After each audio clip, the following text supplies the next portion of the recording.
Bab 801 Pengawasan. Ada apa, Stone? Apa kau tidak melacak mereka? Tanya Cair. Kedua orang itu sepertinya sudah mempersiapkan ini. Mereka sepertinya menggunakan semacam metode. Jejak yang terdeteksi oleh indera ilahiku sangat kabur. Aku hanya bisa menentukan lokasi umum mereka, kata Simu setelah berpikir sejenak.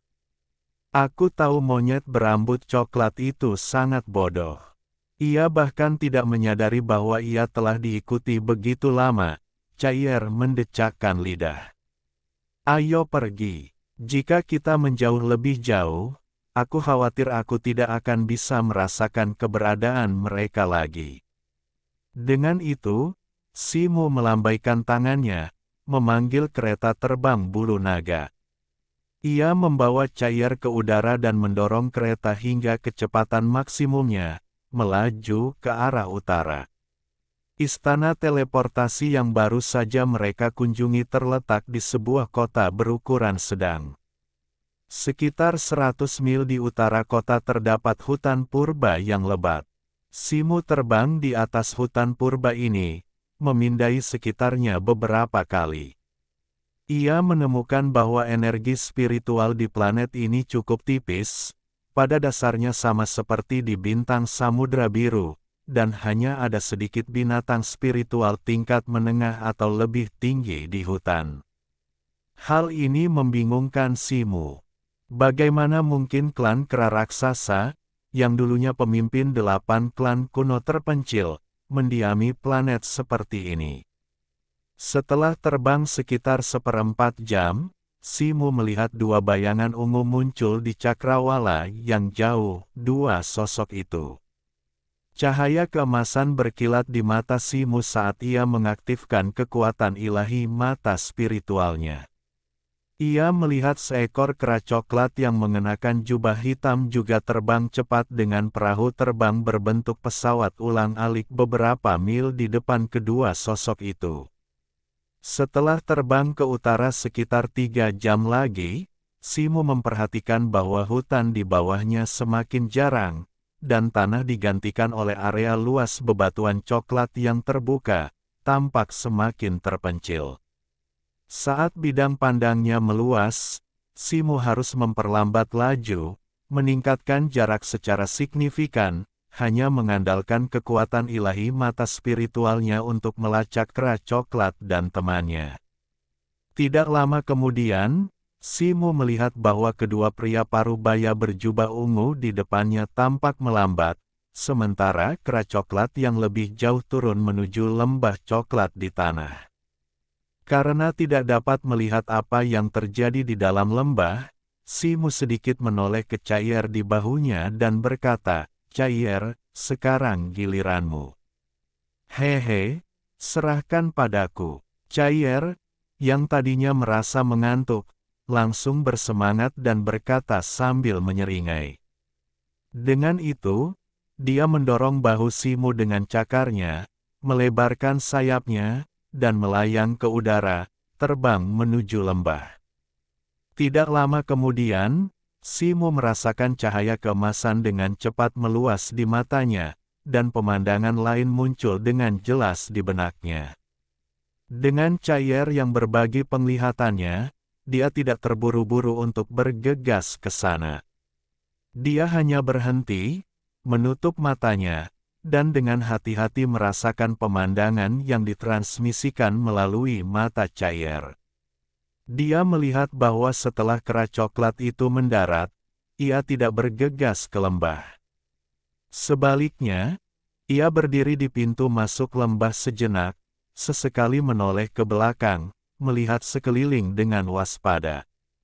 Setelah beberapa saat, 6 anggota klan kera raksasa penembus langit, juga mengenakan jubah gelap, muncul dari lembah.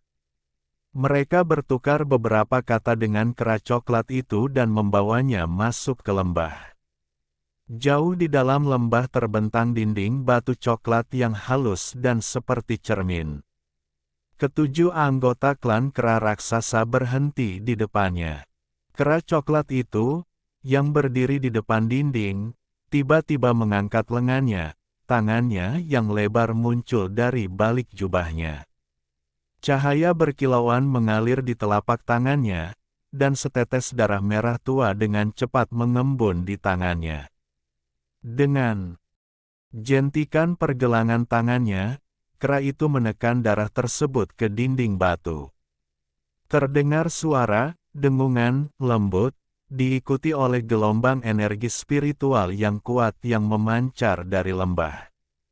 Dinding batu yang halus itu tiba-tiba ambruk, memperlihatkan pola-pola rumit yang saling terkait membentuk desain aneh, memantulkan cahaya merah yang menyilaukan. Saat cahaya merah semakin intens, pola-pola di dinding menjadi kabur sesaat, lalu bersinar terang sebelum dengan cepat memudar. Sebuah lorong tersembunyi muncul di dinding batu yang dulunya halus. Melihat lorong itu terungkap, kera coklat itu melangkah masuk. Sesaat kemudian, cahaya merah perlahan memudar, dan lorong itu menghilang lagi, kembali ke wujud dinding batu aslinya. Setelah kera coklat itu pergi, 6 anggota klan kera raksasa penembus langit lainnya saling bertukar pandang, lalu diam-diam berpencar ke berbagai bagian lembah, menghilang ke dalam bayangan.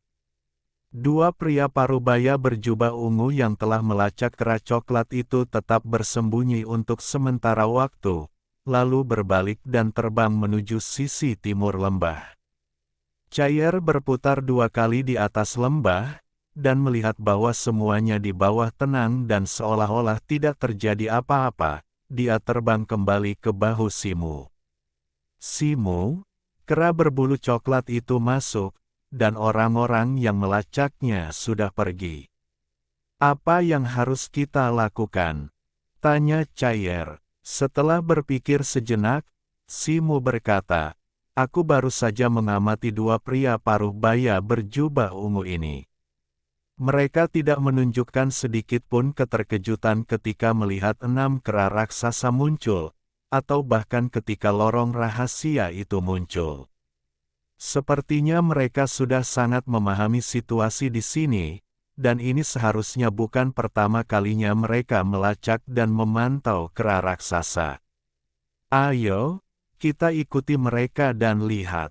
Dengan itu, Simu melambaikan tangannya, dan kereta terbang bulu naga berbalik, melaju menuju sisi timur lembah. Setelah terbang ke timur sejauh lebih dari 100 mil, Simu, bersama Cair, tiba-tiba turun, memasuki hutan purba yang lebat. Kedua pria itu memasuki hutan dari sini. Simu menyembunyikan keberadaannya dengan teknik Ming Sui, dan, bersama Cair, mengikuti jejak yang ditinggalkan oleh kedua pria itu, mengejar mereka lebih dalam ke dalam hutan.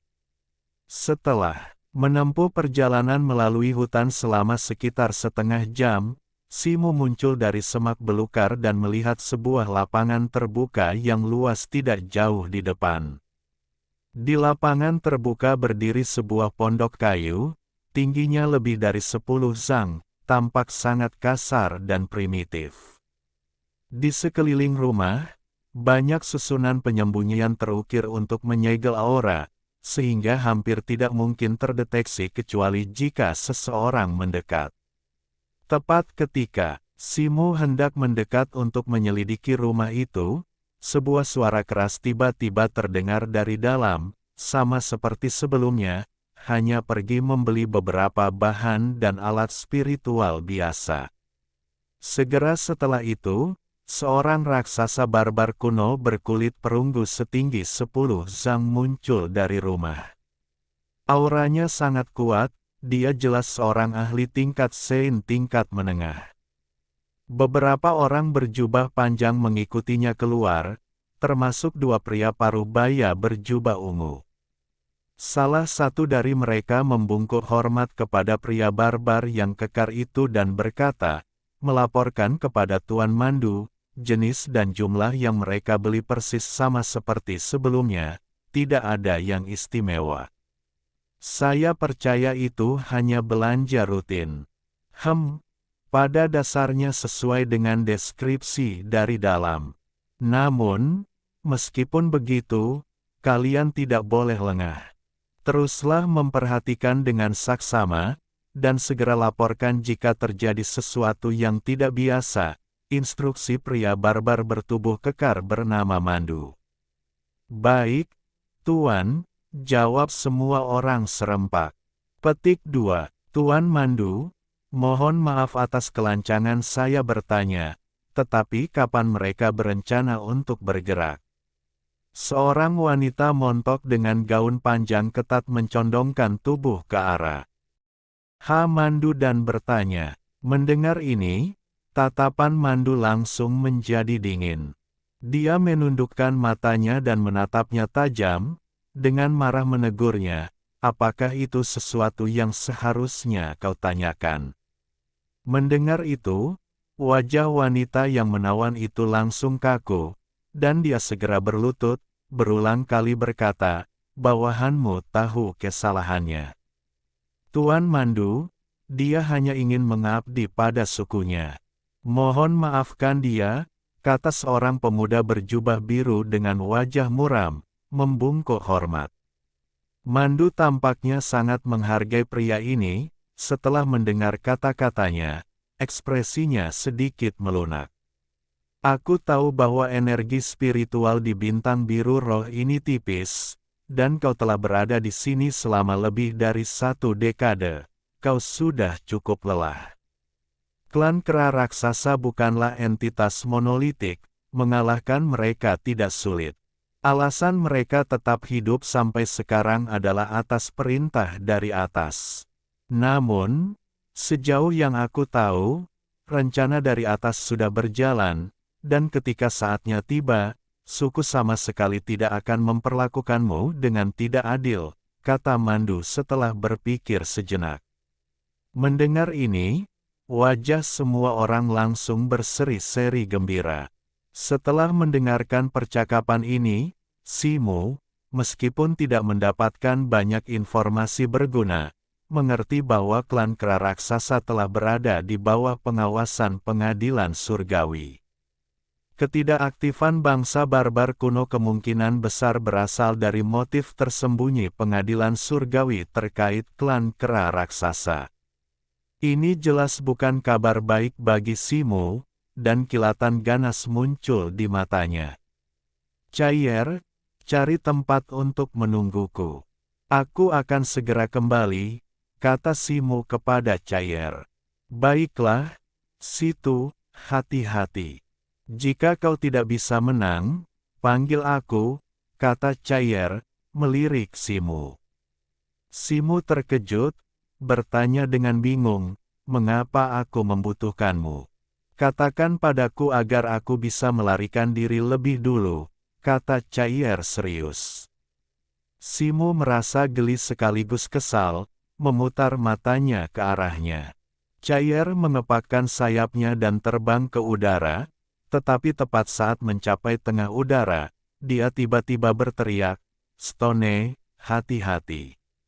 Simu terkejut dan segera berbalik, hanya untuk melihat kepalan tangan besar berbulu menghantam kepalanya. Dia tidak punya waktu untuk mencari tahu bagaimana orang ini mendekatinya begitu diam-diam, dia hanya bisa buru-buru berbalik dan melayangkan pukulan. Kepalan tangan kanannya berkilat cahaya keemasan saat menghantam kepalan tangan raksasa itu. Suara dentuman yang memekakkan telinga terdengar. Simu merasakan kekuatan luar biasa menghantamnya. Dan dia terlempar ke belakang. Orang yang menerima pukulannya itu tingginya lebih dari 3 meter, ditutupi surai biru, dan tak lain adalah seekor kera raksasa. Kera itu jelas terluka oleh serangan itu, tubuhnya yang setinggi 3 meter terhuyung mundur beberapa langkah sebelum berhenti. Kedua matanya yang besar seperti lonceng menatap Simu, dipenuhi niat kejam. Setelah mendapatkan kembali keseimbangannya, Simu dengan cepat melambaikan tangannya dan berkata, "Tolong jangan salah paham, aku bukan musuhmu." Klan kera raksasa penembus langitmu telah ditempatkan di bawah pengawasan pengadilan surgawi. Diawasi. Mendengar ini, kera hijau itu menyeringai, memperlihatkan 4 taring ganas. Ia meraung dan mengangkat lengannya yang tebal tinggi-tinggi sebelum membantingnya ke tanah. Bab 802 Burung-burung yang sejenis. Dengan raungan yang memekakkan telinga, Simu merasakan dengung di telinganya. Tanah di depannya bergetar hebat, seperti gempa bumi. Tanah di bawah kakinya retak ke segala arah seperti jaring laba-laba, dan bongkahan besar tanah dan batu runtuh dan berhamburan ke arahnya. Simu tetap tenang. Dia menyentuh tanah dengan ringan menggunakan jari-jari kakinya, dan sayap hitam putihnya tiba-tiba terbentang. Dengan kepakan yang kuat, dia melayang ke udara, muncul di tengah udara dalam sekejap mata. Tepat saat itu, keributan lain meletus di hutan. Orang-orang dari benteng sebelumnya bergegas keluar, menatap Simu. Orang barbar kuno yang kekar itu merobohkan pohon besar di sampingnya, menatap marah ke arah kera raksasa itu, dan bertanya, "Baisi, ada apa?" "Ada apa, Mandu? Jika aku tidak menyelinap ke sini, kau bahkan tidak akan tahu kau sedang diikuti dan diawasi." Kera raksasa itu terkekeh mengejek. "Setelah kita berurusan dengan bocah itu, kita akan menyelesaikan urusan dengan kalian berdua idiot." Mendengar itu, Mandu mendesis kepada kedua pria paruh baya berjubah ungu. Wajah kedua pria itu pucat pasi, mata mereka dipenuhi rasa takut. Jadi kalian selama ini bersekongkol." Simu, yang berdiri di udara, mencibir. "Siapa sebenarnya kalian?" tanya Mandu dingin. "Orang yang akan mengambil nyawa kalian." Dengan itu, Simu menjentikkan pergelangan tangannya, mengeluarkan tongkat besi rui. Sayap hitam putihnya tiba-tiba terbentang, dan dia menukik ke bawah, mengangkat tongkat itu untuk menghantamkannya ke kepala Mandu. Pada saat ini, di antara orang-orang di hutan, pria ini memiliki kekuatan tertinggi, seorang ahli tingkat Sein tingkat menengah, sementara kera raksasa bernama Baisi berada di tingkat Sein awal. Beberapa sisanya hanyalah seniman bela diri tingkat surga. Terlalu percaya diri. Mandu meraung, rune aneh menerangi tubuhnya saat dia tiba-tiba menjadi 2 kali lipat tingginya.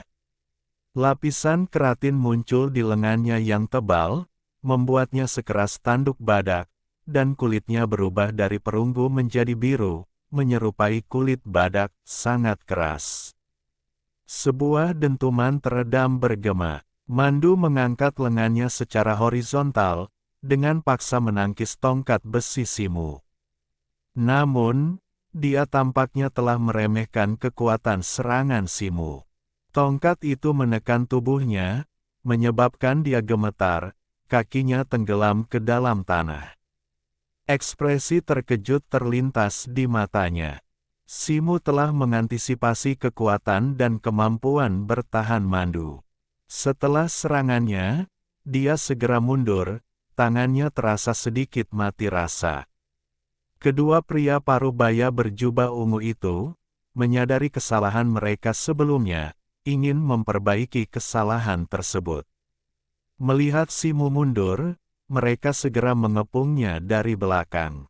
Kedua pria itu, masing-masing memegang senjata, menyerang Simu dari belakang di kedua sisi, bergantian menyerang. Mencari kematian, Simu mendengus dingin, tongkat besi ruinya tiba-tiba diayunkan ke depan, tubuhnya tiba-tiba menunduk untuk menghindari serangan mereka. Tongkat besi rui, seperti burung lelah yang kembali dari sarangnya, berputar di udara, memancarkan cahaya keemasan, sebelum terbang kembali ke arah 2 pria paruh baya berjubah ungu.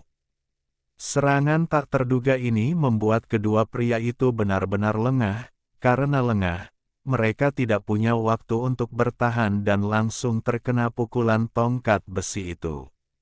Dengan kekuatan Simu saat ini, bahkan tanpa menggunakan sarung tongkat ekstrim surgawi, kekuatan pukulan ini jauh melampaui apapun yang dapat ditahan oleh seniman bela diri tingkat surgawi.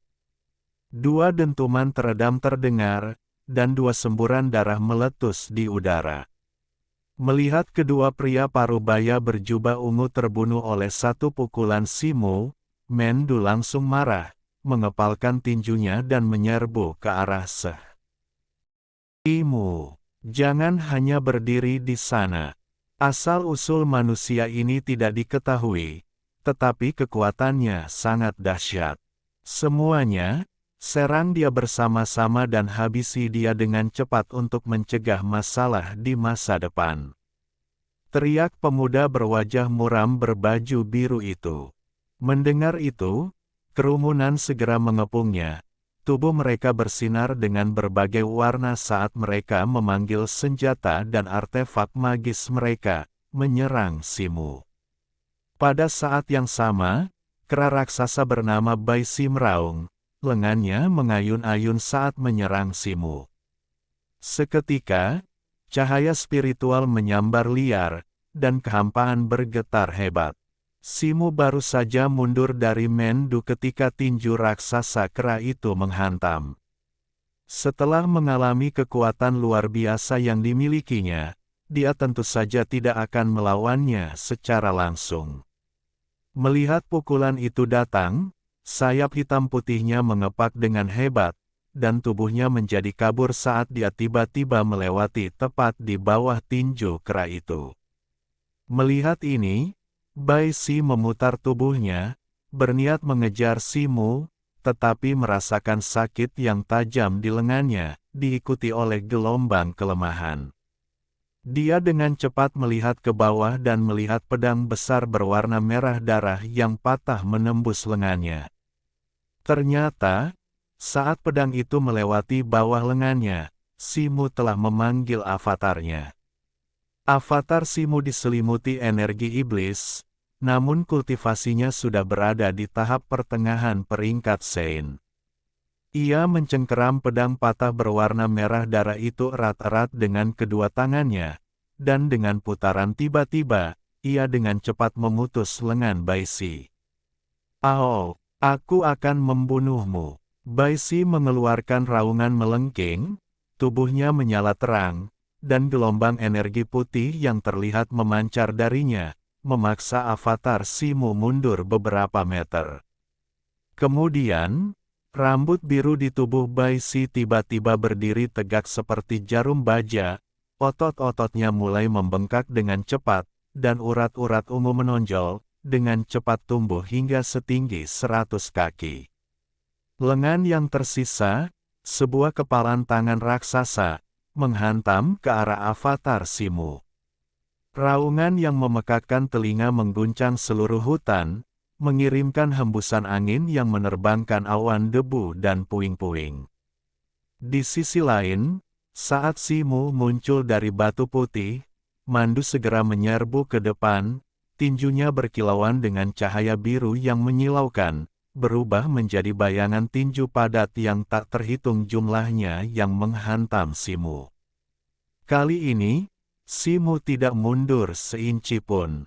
Kilatan cahaya muncul di matanya saat ia menyerbu langsung ke arah Mandu. Cahaya keemasan menyambar di sekelilingnya, dan armor emas pengunci 9 naga muncul, kulitnya berubah menjadi coklat kekuningan, lapisan armor batu tebal menyelimutinya. Dia bertabrakan dengan keras dengan Mandu. Suara benturan yang memekakkan telinga bergema, dan pusaran besar meledak di langit di atas hutan, menyapu ke segala arah. Sosok Simu terlempar ke belakang dari udara, mendarat di tanah. Sebelum dia sempat berdiri tegak, suara desisan tajam terdengar saat pita merah melesat ke arahnya dari sebelah kanannya dan pedang terbang dari sebelah kirinya. Simu mengangkat alisnya, membanting tongkatnya ke kiri untuk menangkis pedang. Sebelum dia bisa menarik kembali tongkatnya, pita merah itu sudah melilit erat di pinggangnya. Wanita muda di ujung pita itu mengeluarkan teriakan lembut, mengetuk pita itu dengan tangannya. Seketika, rune merah menyala di permukaan pita. Simu merasakan panas yang menyengat di sekitar pinggangnya, diikuti oleh desisan saat api menyembur dari pita itu. Saat api menyebar, Simu dengan cepat dilalap kobaran api. Kukira dia punya kemampuan khusus, tapi sepertinya dia bukan apa-apa. Sebelum wanita yang memikat itu selesai berbicara, dia tiba-tiba merasakan hawa dingin yang menusuk tulang dari pita sutra merah di tangannya. Segera setelah itu, lapisan kristal es putih dengan cepat menyebar dari sisi Simu, membekukan api pada pita sutra merah dan wanita di dalamnya, mengubah mereka menjadi patung es. Simu melangkah maju, memukulnya ringan dengan tongkat besi Ruyi miliknya. Patung es wanita itu hancur seketika, jiwanya tidak dapat melarikan diri sebelum dia mati di tempat. Anggota benteng yang tersisa, melihat ini, semuanya sangat khawatir dan mulai menjaga jarak dari Simu, hanya berani mengganggunya tetapi tidak lagi berani mendekat. Sementara itu, pertempuran antara avatar Simu dan Bai Si hampir berakhir. Meskipun Bai Si sangat besar dan memiliki fisik yang kuat, dia hanya berada di tahap awal peringkat suci dan tidak sebanding dengan serangan tanpa henti dari avatar Simu. Di bawah serangan konstan pedang patah merah, dia sudah dipenuhi luka. Cukup sudah, sekarang waktunya berurusan denganmu, Simu terkekeh dan bergumam pada dirinya sendiri. Dengan itu, sayapnya mengepak dengan keras, dan dia melesat ke arah Mendu seperti anak panah. Namun, Mendu tidak takut, melainkan senang. Sebelumnya, Simu telah menghindarinya, mencegahnya melayangkan pukulan kuat, membuatnya merasa seperti memukul kapas, yang sangat tidak menyenangkan. Sekarang Simu datang langsung ke arahnya, itulah yang diinginkannya. Semburan cahaya biru bersinar dari tubuhnya, dan gelombang energi spiritual yang kuat terus-menerus terpancar dari tubuhnya. Dia tiba-tiba mundur selangkah, mengambil posisi membungkuk, dan menarik tinju kanannya ke pinggangnya. Sebuah perisai biru berbentuk cakram menutupi seluruh tinjunya, dengan cahaya biru berputar di permukaannya. Simu telah menyaksikan pemandangan ini, namun dia tetap sama sekali tidak takut. Menggenggam erat tongkat panjangnya di satu tangan dan menekan sarung tongkat misteri surgawi dengan tangan lainnya, dia menyerbu maju. Mata Mendu menyala penuh amarah, dan dia meraung, tinjunya yang dipegang di pinggangnya menghantam ke depan. Suara, dengungan, yang memekakkan telinga bergema. Seberkas cahaya biru besar melesat dari tinjunya, menembus perisai dan berubah menjadi badak biru setinggi 100 zang, melesat ke arah Simu. Simu menyipitkan matanya, dan dengan dentang, menghunus tongkat besi ruyinya, menyerang badak biru itu dengan kekuatan luar biasa. Cahaya keemasan yang menyilaukan meletus dari tongkat besi itu, seketika menyelimuti badak biru tersebut. Raungan, yang memekakkan, telinga mengguncang langit, dan cahaya keemasan pada tongkat besi ruyi milik Simu meledak, membawa serta pecahan cahaya biru yang tak terhitung jumlahnya yang melesat ke segala arah. Hembusan angin kencang segera meletus dari hutan, menghancurkan semua pohon dalam radius 10 zang menjadi berkeping-keping. Tepat saat itu, raungan dahsyat lainnya bergema di hutan. Cahaya biru mandu menyambar, runenya kembali bersinar, dan wujudnya berubah sekali lagi, menjadi badak raksasa yang mengenakan baju zirah biru, matanya merah padam saat ia menyerbu ke arah Simu. Bab 803 Tetua Agung Klan Kera Raksasa. Melihat ini, ekspresi Simu tetap tidak berubah. Dia melangkah maju. Tongkat besi ruinya mencuat seperti tombak. Semburan cahaya hitam dan putih meledak di sekelilingnya, lengannya berubah menjadi emas, mengalir seperti gelombang ke ujung tongkat besi, menyelimuti seluruh senjata. Dengan suara, dengungan, yang menggema, cahaya keemasan yang cemerlang meledak dari ujung tongkat besi, menerangi seluruh hutan pegunungan dengan cahaya putih yang menyilaukan. Cahaya keemasan yang sangat terang itu tampak seperti terbakar, begitu menyilaukan sehingga tidak mungkin untuk melihatnya secara langsung. Namun, dari cahaya keemasan yang hampir terbakar itu, tidak ada suhu yang dapat dirasakan, hanya sinar cahaya tajam yang mampu memisahkan esensi langit dan bumi yang dapat dirasakan. Pemuda berbaju biru itu menutup matanya dengan tangannya, berteriak, "Tuan Mandu, hati-hati." Tetapi sudah terlambat. Badak lapis baja yang sangat besar itu, dengan kekuatan yang luar biasa, menancapkan tanduknya yang tak dapat dihancurkan ke cahaya keemasan di ujung tongkat besi rui. Tidak ada suara keras seperti yang diharapkan, tidak ada gelombang energi langit dan bumi, dan bahkan tidak ada sedikit pun tanda kerusakan akibat benturan. Simu dan Mandu tampak hanya berpapasan, bertukar pandangan sekilas sebelum bergegas pergi. Tepat ketika semua orang masih tercengang, suara "puff" lembut tiba-tiba bergema di hutan. Di tubuh Mandu yang sangat besar, yang kini berubah menjadi badak raksasa, retakan emas halus tiba-tiba muncul. Kemudian, darah mulai merembes dari bawah retakan. Tubuhnya yang menjulang tinggi hancur berkeping-keping, runtuh seperti tembok yang roboh, dan bahkan jiwanya pun hancur total. Setelah menguasai tingkat ke-6 dari keterampilan mendalam, Simu memusatkan semua cahaya emas tajam di dalam dirinya ke satu titik, menciptakan gerakan ini. Penggunaan pertamanya dalam pertempuran adalah keberhasilan yang gemilang. Simu menjentikkan tangannya, menarik kembali tongkat panjang ke sisinya dan menyarungkannya kembali. Kemudian, dia sedikit menoleh, melirik orang-orang yang tersisa di sekitarnya.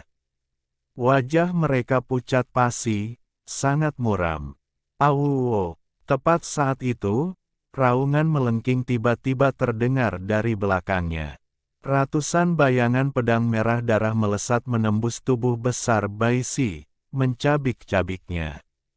Beberapa saat kemudian, bayangan pedang merah darah itu menyatu, berubah menjadi pedang merah darah yang patah, yang kembali ke tangan klon Simu.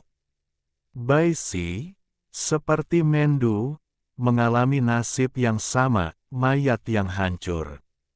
Beberapa prajurit alam surgawi yang tersisa di benteng itu sudah ketakutan dan semangat bertarung mereka hilang, hendak melarikan diri ketika klon Simu mengejar dengan kecepatan kilat dan membunuh mereka semua. Melihat pembantaian di tanah, sedikit rasa jijik terlintas di mata Simu. Dia melambaikan tangannya, dan avatarnya segera terbang kembali dan menyatu dengan tubuhnya. Sesaat kemudian, Cair juga mengepakkan sayapnya dan terbang turun dari udara, mendarat di bahu Simu. "Stone, sejak aku kembali ke sisimu, kau menjadi semakin kuat," Cair menyanjung, tanpa lupa memuji dirinya sendiri. Mendengar itu, Simu mengangkat tangannya dan memukul kepalanya dengan keras, sambil berkata, "Siapa yang bilang mereka akan memberitahumu sebelumnya jika mereka tidak bisa menang agar bisa melarikan diri? Aduh, aduh, aduh, dasar batu!" Tidak bisakah kau sedikit lebih lembut? Chaier berteriak berulang kali. Dilihat dari situasi di sini, ini seharusnya bukan satu-satunya benteng yang dipantau oleh pengadilan surgawi dari klan kera raksasa. Mari kita pergi ke lembah yang kita kunjungi sebelumnya untuk menemui anggota klan leluhur kera putih terlebih dahulu, kata Simu setelah berpikir sejenak, sambil melirik es. Keliling. Benar, kita tidak boleh berlama-lama di sini, atau keadaan akan memburuk ketika bala bantuan mereka tiba, Chaier setuju. Tepat ketika Simu hendak berangkat, dia mendengar teriakan menggema di hutan sekitarnya, dan tanah bergetar. Pada saat itu, sinar matahari yang menembus pepohonan tiba-tiba meredup. Segera setelah itu, 7 sosok raksasa melompat dari kejauhan, mendarat seperti batu besar di sekitar Simu dengan raungan yang memekakkan telinga dan debu yang mengepul. Simu melirik sekeliling dan menemukan bahwa 6 dari 7 sosok itu adalah kera raksasa yang sebelumnya menjaga lembah, sementara pemimpinnya adalah seekor kera putih dengan bulu putih berkilauan.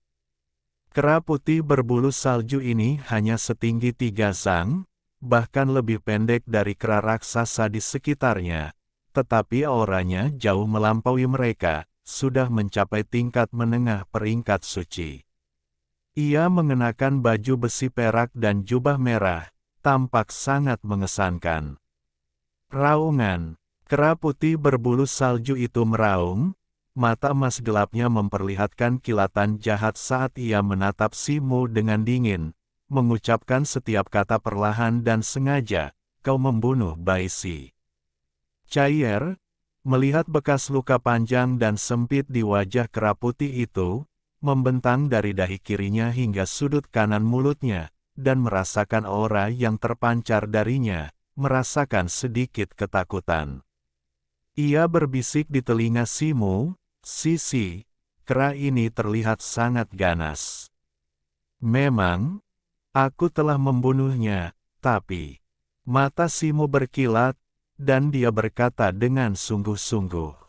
Sebelum dia selesai berbicara, dia merasakan gelombang panas yang hebat menyapu dirinya, dan bayangan kepalan tangan berapi-api yang besar menghantam wajahnya. Jantung Simu berdebar kencang. Dia mundur selangkah dan mengangkat tinju kanannya untuk menyerang ke depan.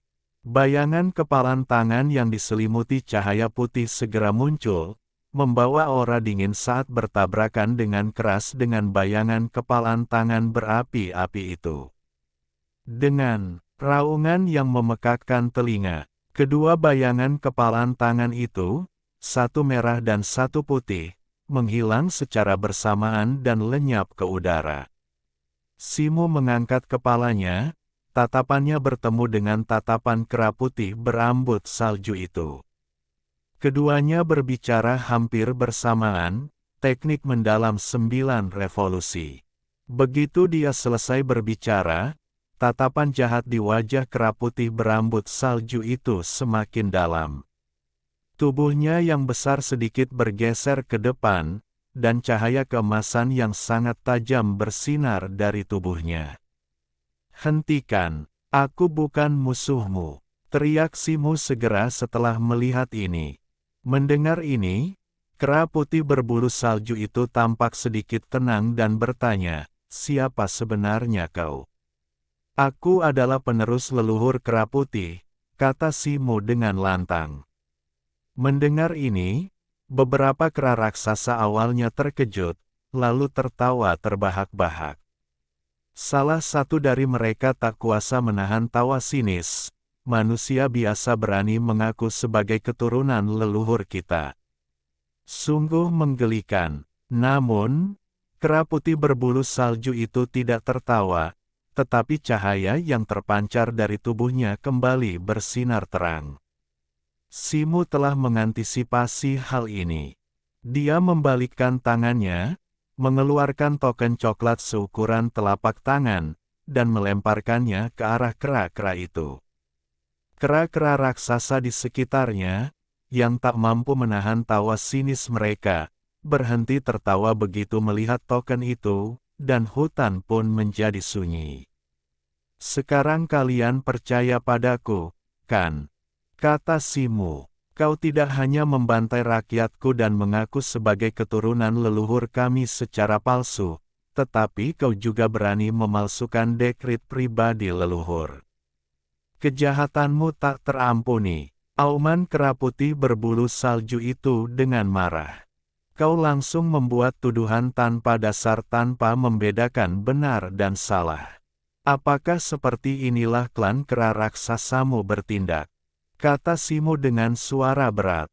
Asal-usul orang ini sangat mencurigakan, dan dia bahkan membunuh Baisi.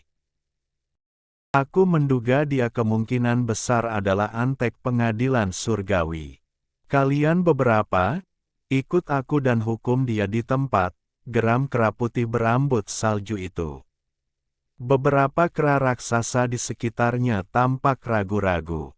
Salah satunya, seekor kera raksasa berambut coklat, angkat bicara, "Bai Hong, token yang dipegang orang ini memang membawa aura klan kera raksasa mitian kita. Kurasa kita harus menunggu tetua agung tiba sebelum mengambil keputusan." Kera putih itu menoleh ke kera raksasa yang berbicara dan bertanya dengan suara rendah, "Bai Gang, apakah kau sudah memberi tahu tetua agung?" Itu tugasku," jawab kera coklat itu, meskipun dia cukup takut pada kera putih itu. "Apa? Bahkan masalah kecil seperti melenyapkan musuh membutuhkan perhatian tetua agung. Jika kau tidak bertindak, maka aku akan melakukannya sendiri," teriak kera putih berambut salju itu.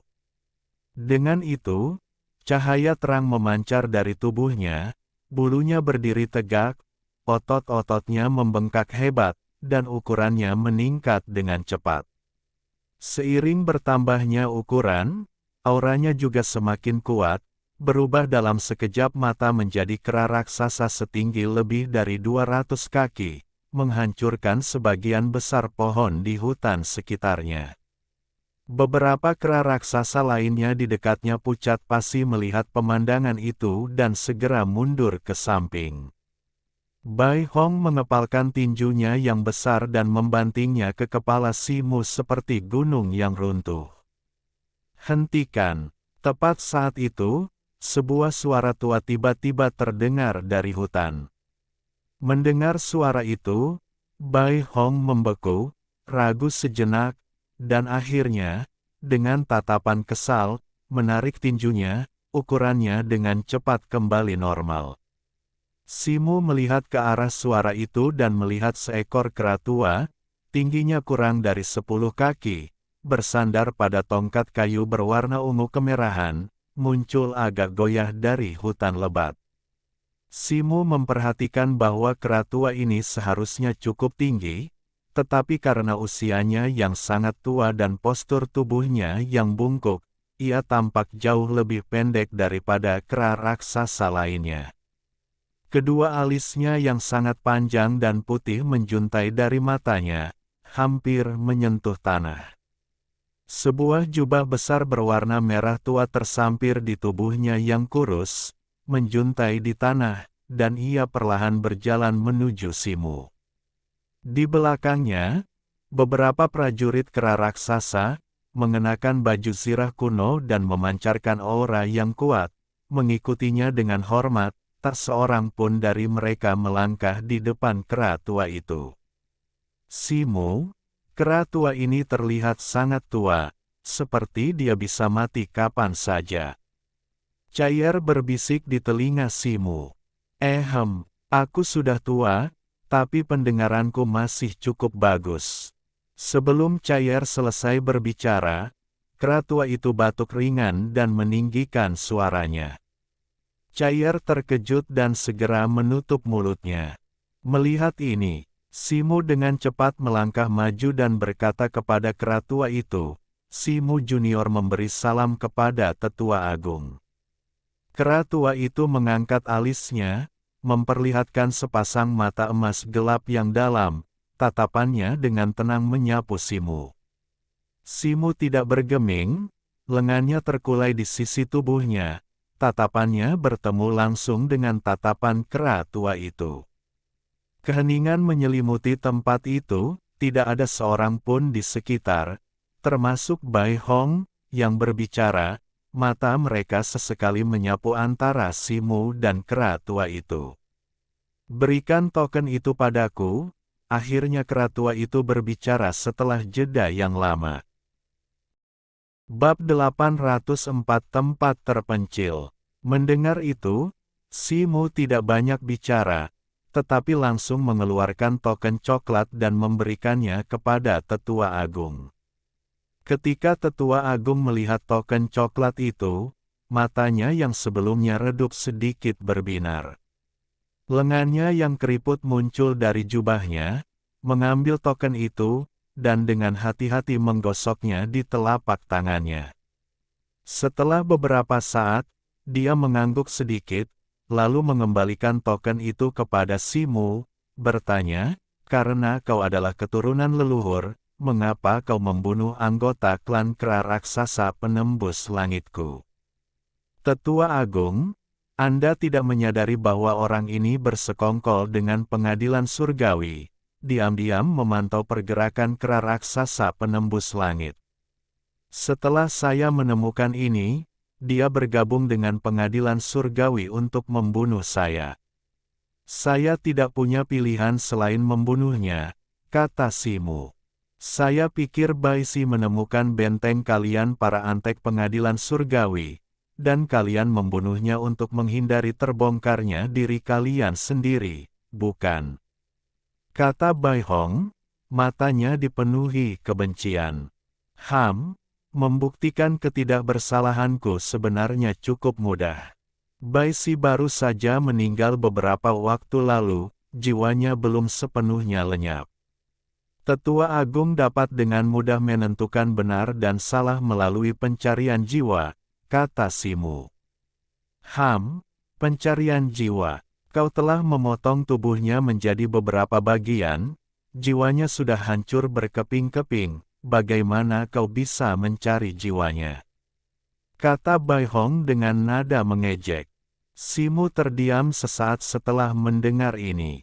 Dia tidak menyangka avatarnya telah membunuh Baisi dengan begitu tuntas. Tidak apa-apa, suara tua tetua agung bergema di hutan. Seberkas cahaya biru tiba-tiba bersinar dari dahinya, memancarkan fluktuasi energi spiritual yang terlihat. Alisnya yang panjang juga terangkat akibat kekuatan ini. Saat cahaya biru menyebar, bintik-bintik cahaya muncul di antara pecahan tubuh Baisi yang berserakan, berkedip sesaat sebelum menghilang. Pada saat yang sama, cahaya biru di dahi tetua agung perlahan memudar, dan kedua alis putihnya kembali turun. Nah, apa yang kau temukan, tetua? Tanya Bai Hong. Baisi memang telah mengkhianati klannya dan menjadi antek pengadilan surgawi. Tetapi, kata tetua.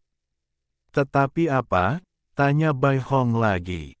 Jiwanya hancur tak dapat dikenali, dan aku hanya bisa melihat sebagian kecilnya. Untungnya, ini membuktikan bahwa apa yang dikatakan rekan Taois si itu benar. Tetua berhenti sejenak sebelum berbicara. Bai Hong menatap Simu dengan tatapan tidak ramah dan mendengus dingin, agak enggan. Terima kasih. Simu mengabaikan Bai Hong dan membungkuk kepada tetua. Tolong jelaskan secara detail apa yang sebenarnya terjadi. Ekspresi tetua melunak saat ia menatap Simu dan bertanya. Begini, Simu menceritakan perjalanannya dari wilayah Bintang Miang, pencariannya terhadap klan kera raksasa Mitian, kedatangannya di Bintang Wuchao tempat ia menemukan personel pembelian klan kera raksasa Mitian, dan peristiwa yang mengikutinya, tanpa menyembunyikan apapun. Petik 2. Kemudian, kera putih tua ini muncul, dan tanpa bertanya apapun, dia langsung menyerangku. Lalu kau keluar, itu saja. Simu merentangkan tangannya dan berkata. Tetua Agung berdiri di sana, ekspresinya tanpa kata, tetapi matanya berkedip, jelas sedang mempertimbangkan sesuatu. Bai Hong sedikit ragu, tetapi tidak menyela, menatap Simu dengan dingin. Melihat ini, Simu merasa sedikit lega, mengetahui bahwa Tetua Agung mungkin mempercayainya. Menghadapi tatapan dingin Bai Hong, dia sama sekali tidak marah, tetapi malah menyeringai padanya dan mengedipkan mata. Kera putih itu sangat marah dan hendak menyerang ketika dia mendengar Tetua Agung berkata, karena kesalahpahaman telah diselesaikan, dan rekan Taois Si telah membawa tanda leluhur Ker. A putih, maka silakan ikut denganku kembali ke wilayah klan. Baik, Simu segera berkata, ...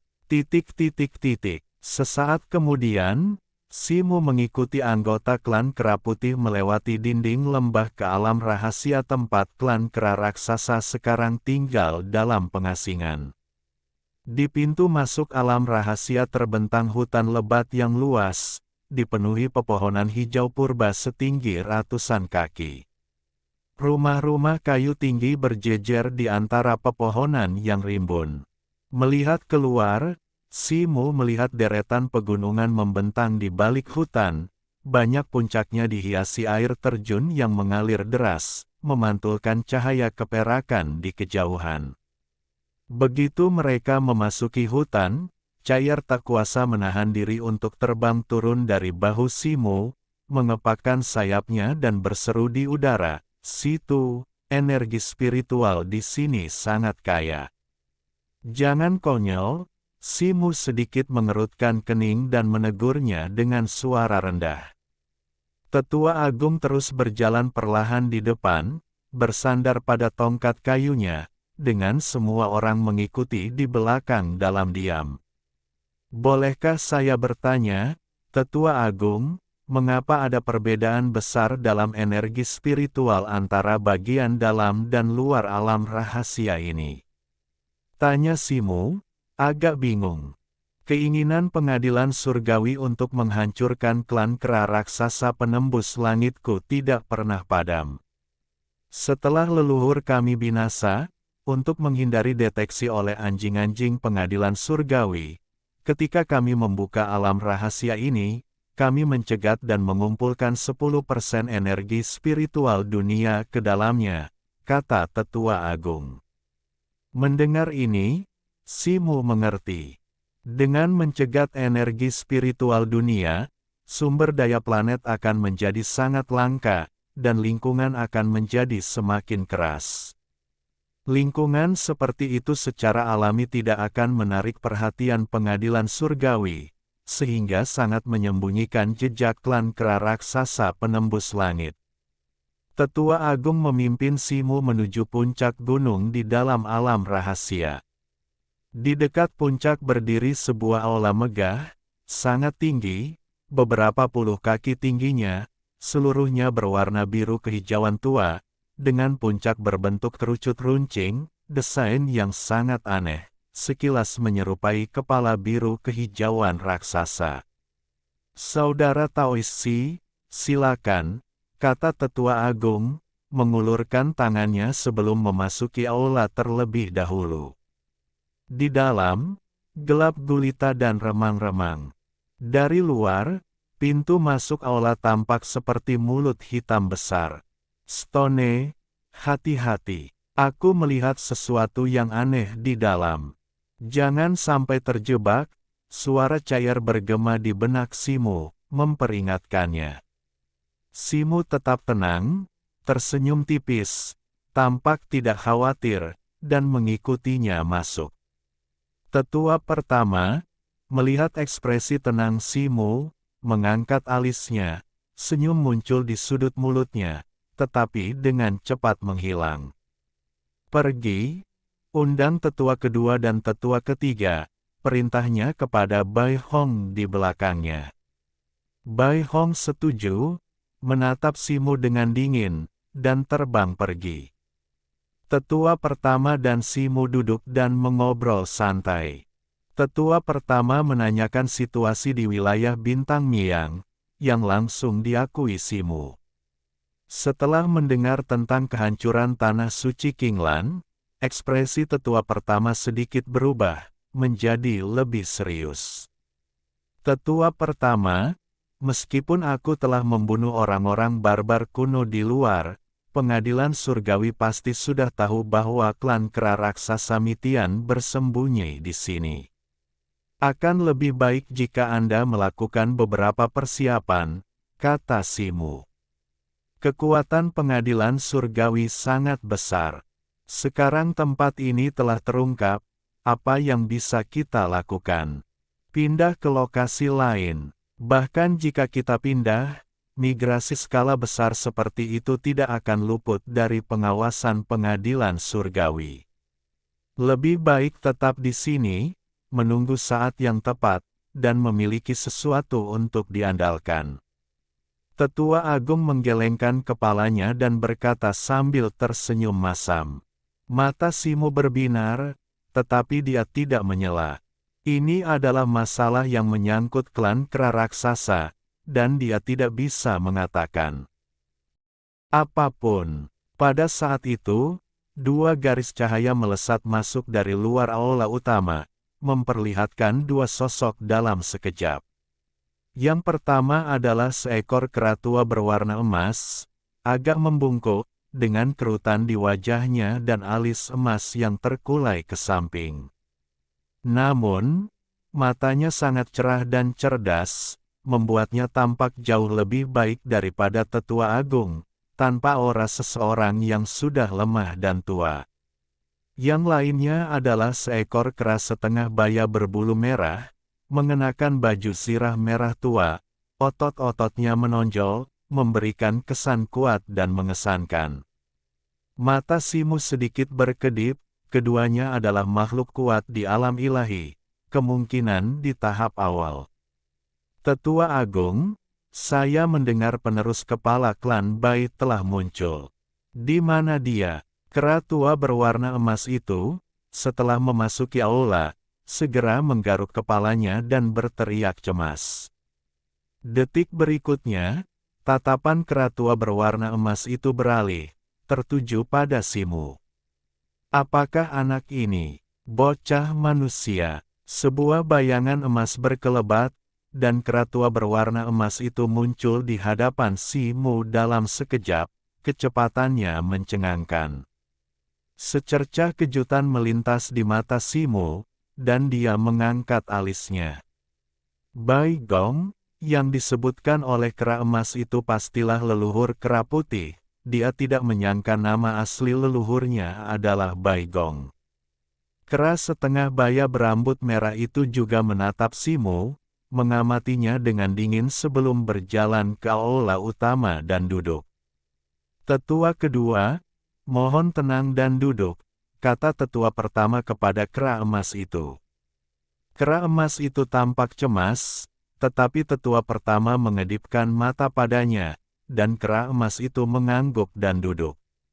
Simu, kedua orang ini adalah tetua kedua klan kita, Bai Zhang, dan tetua ketiga, Bai Pi. Ini Simu, dari wilayah Bintang Miang, yang mengaku sebagai keturunan leluhur kera putih, tetua pertama memperkenalkan secara singkat. Wilayah Bintang Miang, benar, pemimpin klan mempelajari teknik mendalam 9 revolusi di wilayah Bintang Miang saat itu. Si muda, bagaimana kau mendapatkan warisannya? Katakan padaku cepat. Kera tua berambut emas Bai Zhang terkejut, lalu mengangguk dengan antusias dan bertanya kepada Simu. Kera berambut merah Bai Pi juga menoleh, matanya berbinar. Begini, Simu tidak menyembunyikan apapun dan menceritakan bagaimana ia memperoleh warisan kera putih dan menemukan tanah suci Qinglan tempat ia pernah belajar di bawah seorang guru. Tentu saja, ia mengabaikan hal-hal yang berkaitan dengan hidupnya sendiri. Setelah itu, Bai Zhang dan Bai Pi menanyakan secara detail beberapa hal mengenai leluhur kera putih. Simu sebenarnya tidak tahu mengapa leluhur kera putih meninggal dalam pertempuran, tetapi ia telah mencatat beberapa peristiwa pertempuran melalui mimpi, yang kemudian ia ceritakan. Adapun bagaimana ia mengetahuinya, ia tentu saja mengaitkannya dengan Dewa Suci Qinglan, karena bagaimanapun juga, orang ini adalah guru leluhur kera putih. Mendengar ini, tubuh Bai Zhang bergetar, dan kesedihan yang tak berujung muncul di matanya, membuatnya tampak menua secara signifikan dalam sekejap. Bai Pi dan Tetua Agung juga gemetar dan menghela napas. Patriark kami adalah seorang jenius yang tak tertandingi.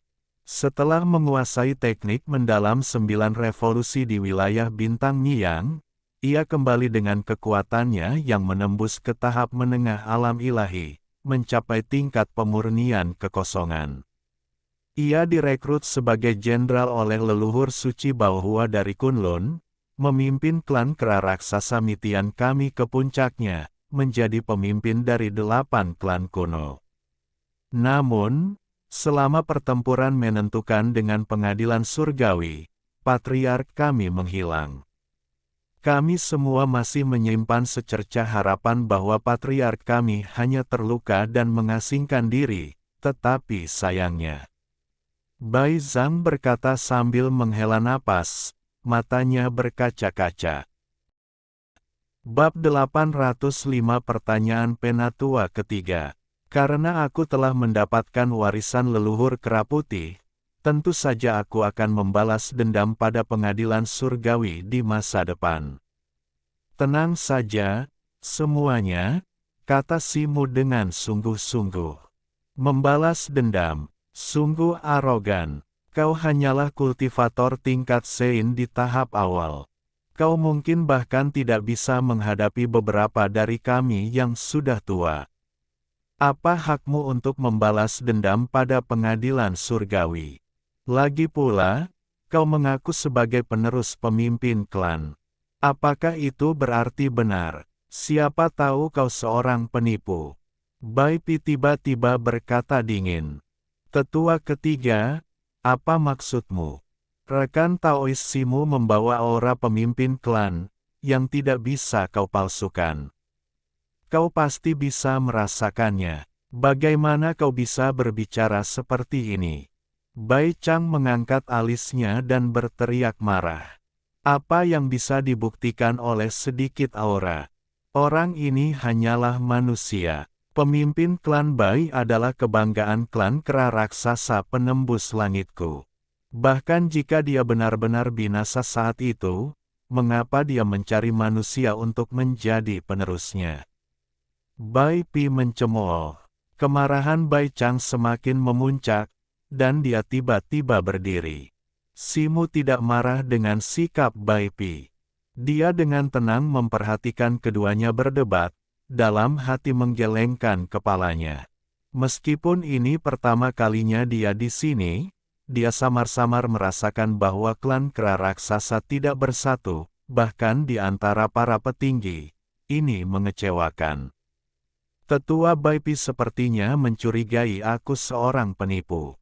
Katanya tiba-tiba, benar, kau terus mengaku sebagai penerus pemimpin klan, bukti apa yang kau miliki? Bai Pi menatap Simu dan bertanya langsung. Simu tersenyum tipis, cahaya keemasan berkilat di tangannya, dan tongkat pembalik langit muncul, memancarkan kekuatan tak terbatas. Pada saat yang sama, kilatan cahaya muncul di tubuhnya, dan armor emas pengunci 9 naga juga muncul.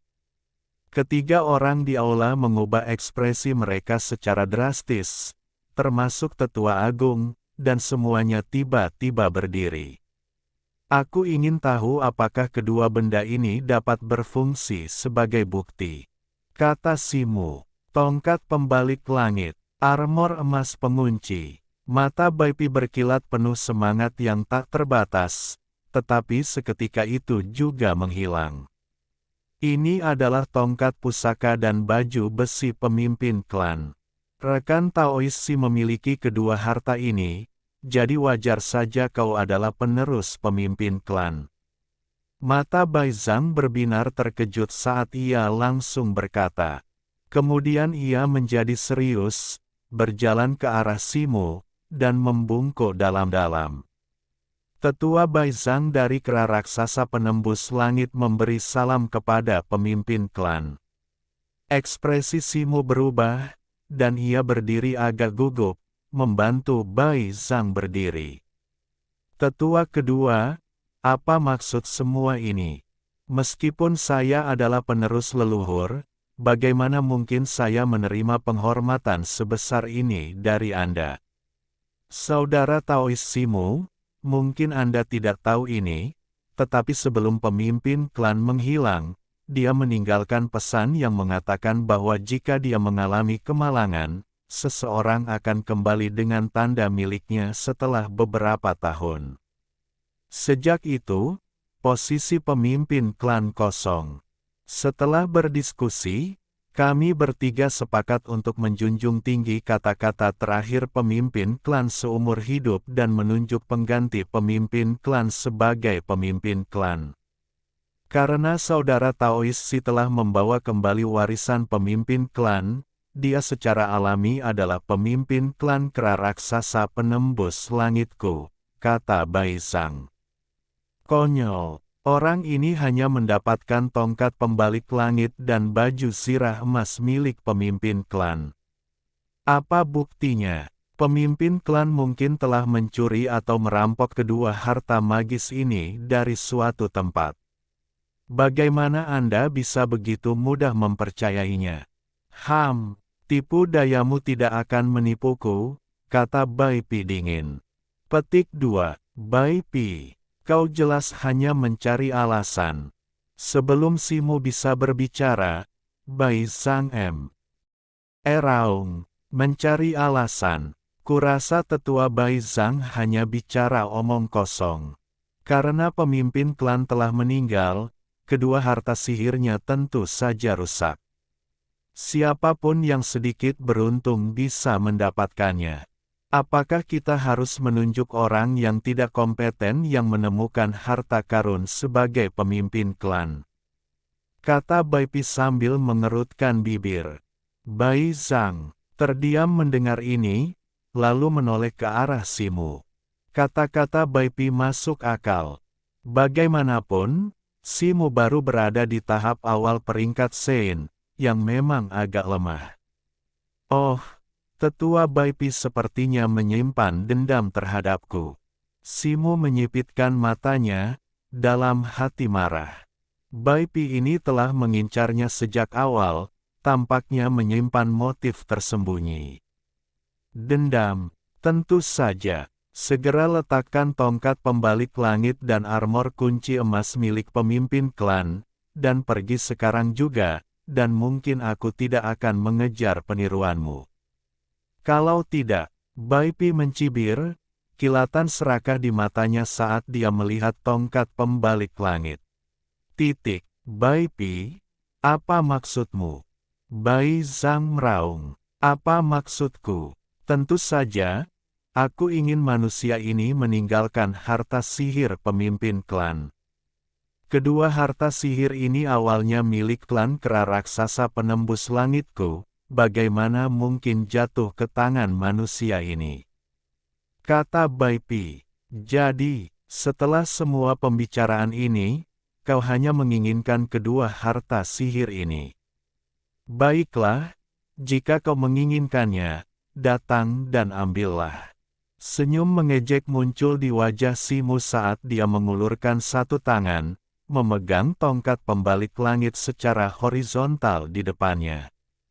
Kau sendiri yang mengatakannya. Ekspresi kegembiraan yang besar muncul di wajah Bai Pi saat dia melesat ke depan, muncul di depan Simo. Semburan cahaya merah meletus dari tangannya, menyatu menjadi tangan yang ditutupi rambut merah panjang, meraih tongkat pembalik langit. Bai Pi, berani-beraninya kau. Bai Zhang meraung, Tubuhnya memancarkan cahaya keemasan yang menyilaukan. Tetua kedua, tunggu sebentar. Sebuah tangan terulur dari samping, menariknya kembali. Itu adalah tetua pertama, yang selama ini tetap diam. Tapi, kata Bai Zhang dengan cemas, jika orang ini bahkan tidak bisa menghadapi Bai Zhang, bagaimana dia bisa memimpin klan kera raksasa penembus langit kita, apalagi membalaskan dendam pemimpin klan kita? Kata tetua pertama dengan tenang. Mata Bai Zhang berkilat, dan dia berhenti. Simu mendengus dingin, melambaikan tangannya. Tongkat pembalik langit memancarkan hamparan cahaya keemasan yang luas, tekanan yang bergelombang menyebar keluar. Dia tidak menggunakan gerakan mewah apapun, lengannya hanya terentang ke depan, mendorong ke arah tangan kera merah tua. Bai Pi sangat gembira. Dia membentuk segel tangan, dan telapak tangan kera merah tua itu berkedip dengan cahaya merah, menyatu menjadi pusaran merah. Ruang di sekitar tangan merah raksasa itu terdistorsi, membentuk pusaran, dengan gumpalan asap merah samar-samar berputar di dalamnya. Ini adalah salah satu teknik rahasianya, mahir dalam mengumpulkan berbagai harta magis. Tangan merah raksasa itu kabur dan dengan cepat meraih ke depan, mengambil tongkat pembalik langit.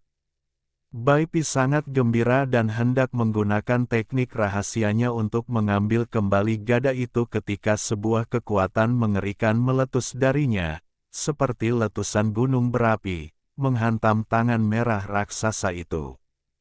Dengan dentuman yang memekakkan telinga, tangan merah raksasa itu hancur berkeping-keping. Gada pembalik langit terus menusuk Bai Pi tanpa henti. Menghancurkan kehampaan di belakangnya, momentumnya sangat dahsyat. Jantung Bai Pi berdebar kencang.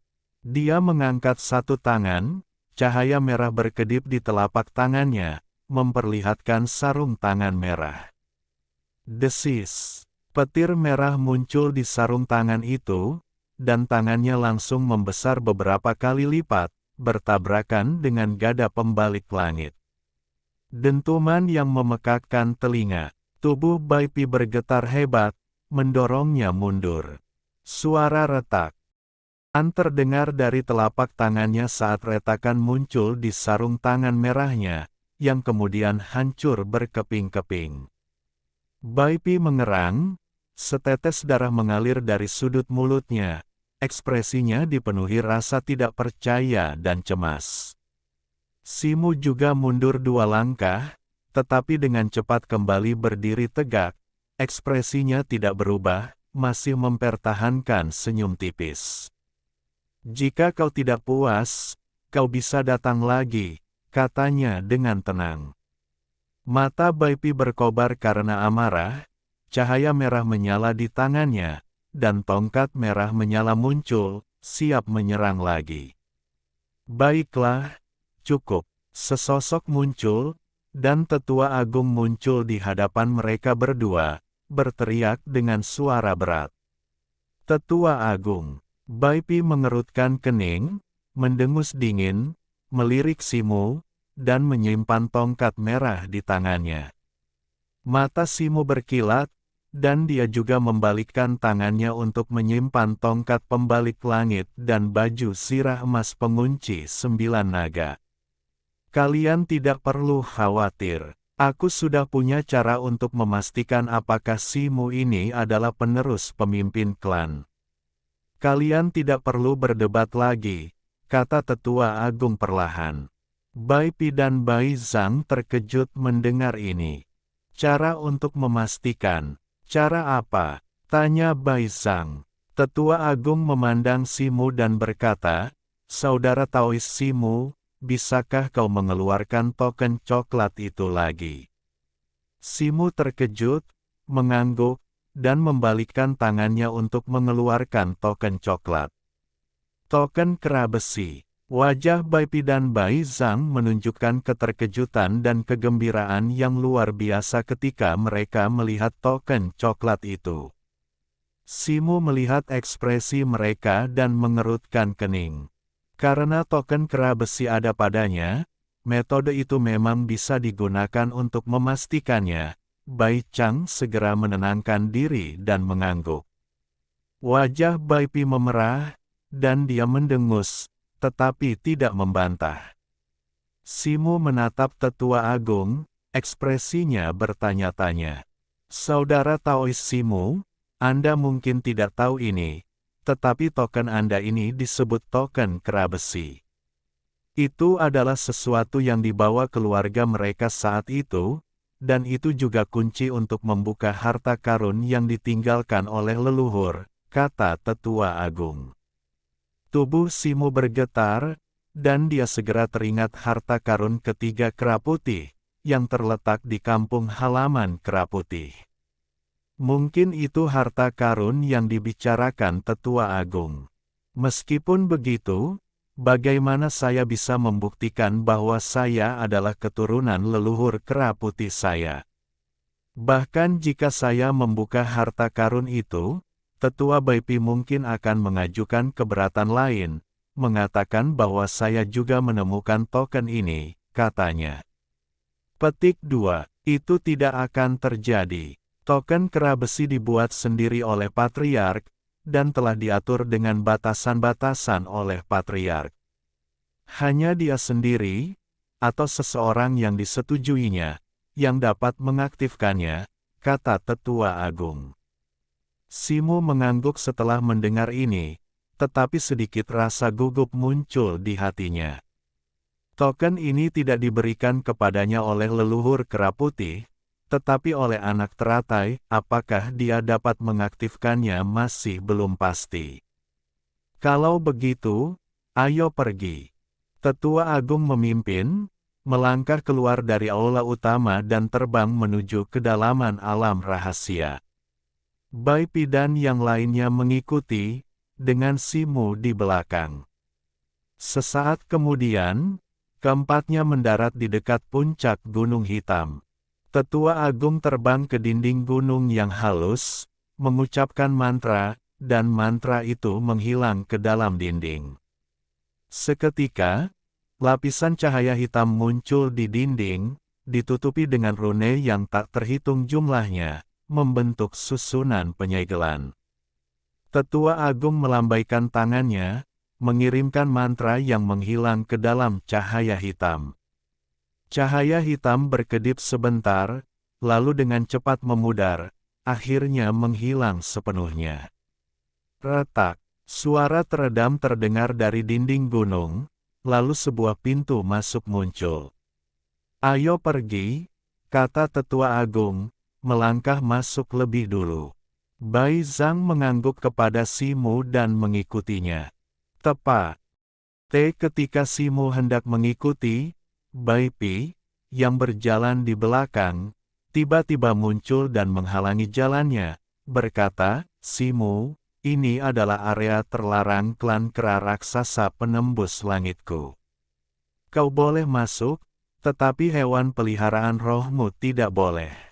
Simu mengerutkan kening, dan Cair sangat marah, hendak berteriak padanya, tetapi Simu menghentikannya. Cair, kau bisa menungguku di luar, kata Simu, sambil secara bersamaan mengirimkan beberapa kata melalui telepati. Cairmu tidak peduli. Cair menatap tajam Bai Pi, mengepakkan sayapnya, dan terbang menjauh menuju pegunungan dan hutan di dekatnya.